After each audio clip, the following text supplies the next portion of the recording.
Now, welcome to a review of Daredevil Born Again, episodes 1 and 2, where we will kick it off once again with Naboo's thoughts. So after She-Hulk, I was very nervous about this show. I was nervous hearing about all the reshoots they did for this show and how they watched it and were like, oh yeah, this isn't great. We have to fix this. But now after watching that, I wasn't disappointed. I feel like this was actually a really good spiritual successor to the Netflix series. The runtime of the thing was great. I Yeah, mean, this was like an hour and 45 minutes or so. total It for was like a two movie. episodes, yeah. Yeah.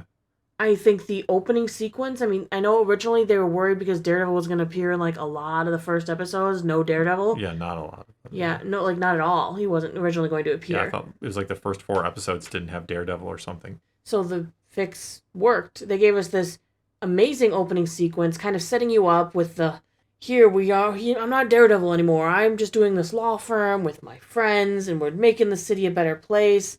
Talking about nostalgia, which was kind of meta in a way. Yes. Because here they were the cast back together from the Netflix show, yeah. And then they have this fight scene with Bullseye where he's at Josie's bar. He's doing absolutely horrific things that really can hit you on this hard emotional level. And the cinematography, the way they shot it reminded me some of those hallway scenes, the long they were trying to camera scenes. But they also did this thing with the smoke, and it looked really interesting to watch from an artistic point of view, not just look at this brutality, the raw emotion on Daredevil. Well, I think that's one of the things that worked with the Netflix show was it felt raw. It felt very real. The fights felt not like, oh, you're switching angles every 3 seconds and, you can tell you're it's all avoiding the fake. blood. And yeah, this feels real. It feels like the Netflix where it just kind of is very, you're in there. You feel like you're kind of watching a real fight. I was worried that if you haven't seen the Netflix series, you might feel completely lost going into this. I feel like this was a decent jumping on point. They provided some background information. They gave you just enough, but not the people who haven't seen it. I feel like you are missing out too. You're not going to understand the full scope, the gravitas of the death there at the beginning. You'd be like, well, I knew this guy for 10 seconds. Were they friends or what's the deal with them? Right. Even you can assume, but where he stops outside of the church. I think it was in the second episode where he walks down the street and he stops outside of the church. Now, knowing what I know from watching the original series and how devout he is, or was, you could say, in his religion, in the pain he must have felt after losing his friend, after going too far. The fact that he wanted to kill somebody, that he was not just wanted to, but acted on that. Well, he just killed his best friend. Yeah, but it was literally an act of God that stopped him from committing manslaughter himself. Yeah, I'm not sure how he lived from that fall. Yeah, it works out, and it's all right. But you know what I'm saying. The symbolism in the show has been fantastic. I think some of the cinematography, especially in that first episode, Fisk on the building, Murdoch in the streets, the lighting. Yeah, they're very beautifully done. Yeah, they're going above and beyond, I feel. Speaking of Kingpin, what do you think about Fisk so far? It's weird because, well, not weird. It's interesting and weird, I guess, because you're not entirely sure what to make of him. Because, of course, Daredevil, Matt can tell if he's lying, and they've had this little, very intriguing tete-a-tete.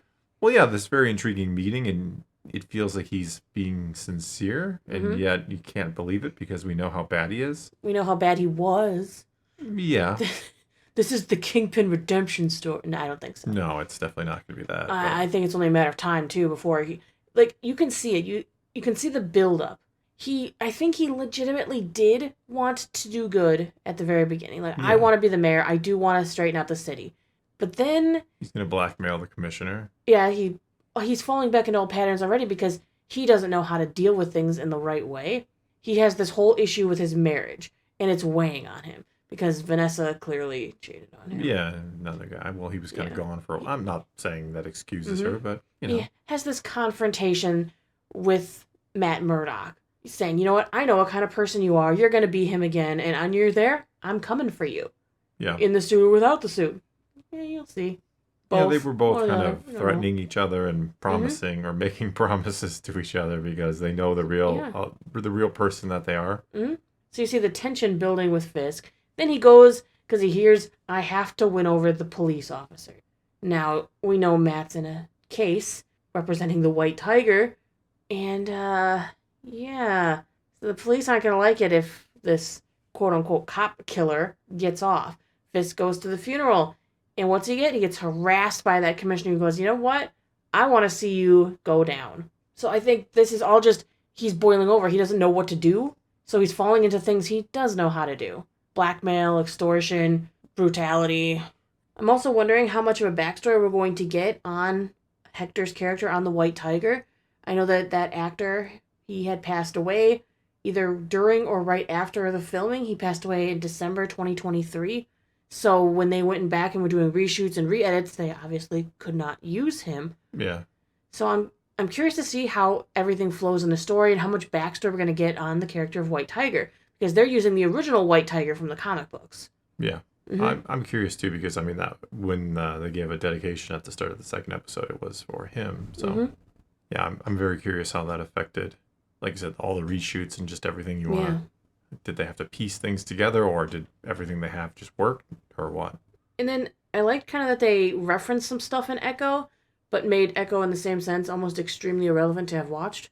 So far, it's completely irrelevant. The only thing you know is the meaning behind the when he tried to mentor. Yes. When he's do you have children? It's like no. Yeah. Yes. You'll understand the meaning behind that. Well, I think actually the shooting in the face comes from Hawkeye, but right. But still, it's connected to Echo, obviously. Yes. I mean, he's got the scars on his face yet to prove it, too. Yeah, so if you haven't seen those two previous series, you're really not missing anything. Again, I think you're much more likely to be missing something if you haven't seen the Daredevil series on Netflix at all. I agree. Also, going back to She-Hulk, I don't feel like it fits canonically into this very well. Because we know at the very beginning of this... is so different. Well, at the beginning of this, we saw he was still being Daredevil. He wasn't apparently very active as Daredevil, as they kind of commented as the group of friends. But then he goes almost presumably an entire year without being Daredevil, just being Matt. So when did he go off gallivanting with She-Hulk? A couple of years ago. Yeah, it still feels out of place. No, I agree. I think they're just ignoring She-Hulk. I mean, Spider-Man feels like it connects better with this because he was just acting as a lawyer. Yeah, he was in like one scene or whatever. I'm interested to see where this goes. I mean, we saw the cop had a tattoo that reminded me of the Punisher skull. Yeah. We know that Mayor Fisk doesn't like vigilantes. He referenced... Well, he's trying to clean up the streets from Daredevil and Punisher and White Tiger and Spider-Man. Yeah. I'm curious how that'll play into the upcoming Spider-Man 4 as well. Spider-Man going back to being the quote-unquote villain that J. Jonah Jameson always made him out to be. A menace, yeah. The menace.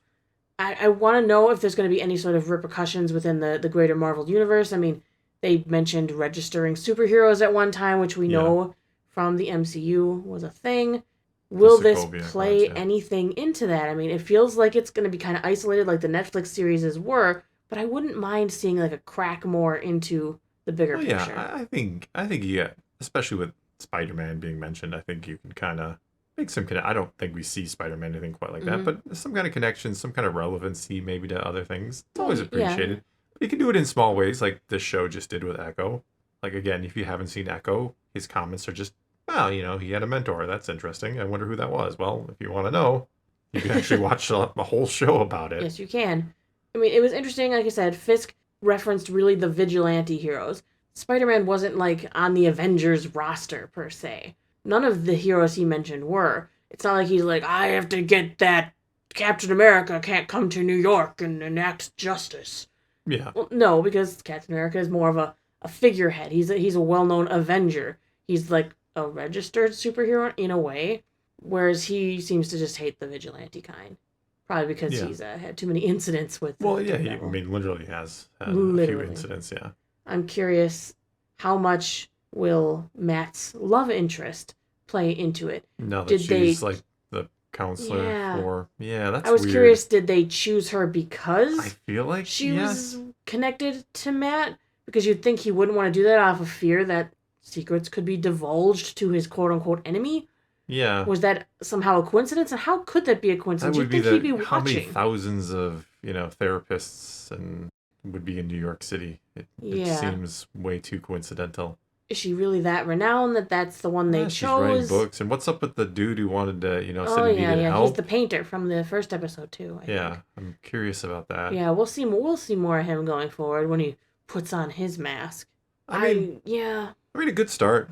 Mm-hmm. Even though Daredevil was barely in it. Well, as we he's kind of about were. to come Yeah. back. We saw him Well, roaring at to the the end, surface at the yeah. end. He's begging them, "Don't do The this," devil of Hell's Kitchen there, because yeah. he knows he's not going to be able to fight his darker side. Yeah. He needs the justice. Yeah, it definitely, if you would have slapped the Netflix logo on this, I probably wouldn't have ever been able to tell the difference, which is kind of what I wanted. Right. I'm happy that they are flowing in the same vein, that we are getting deeper topics and it's not just superheroes running around being cool. Well, that's what made the Netflix show great. It was more real. It was more people. Yeah, people, emotional struggles. It was about connections. We're not dealing with, as you said, we're not dealing with Captain America and Thor and Hulk and superheroes. We're dealing with the street level heroes. The more, I don't really have superpowers. I'm just good at what I do. Kind of. Yeah. Well, I mean, he does. Yes. Kind of have superpowers, So does White Tiger. Yeah. Yeah, but you know what I mean. We're not dealing with We're not Thor yeah. throwing Mjolnir around or something like that. They're the people who are down here for the people. They aren't joining up the big squads. Yeah. They're literally here because they see a purpose to serve their cities. Yeah. And that's what they can do, versus Thor's not coming down spending his time going, "You shook down that old woman for our money, that's it." No, these are real people. I would appreciate it if he did. I know you would. He's got bigger fish to fry. He does. That's exactly right. Mm-hmm. All right. Well, I think that is going to be all we got for you this time. Now it is your turn. Take to the comments below. Tell us what you thought of the first 2 episodes of Daredevil Born Again. And let's talk some Marvel. And so until next time, thanks for watching.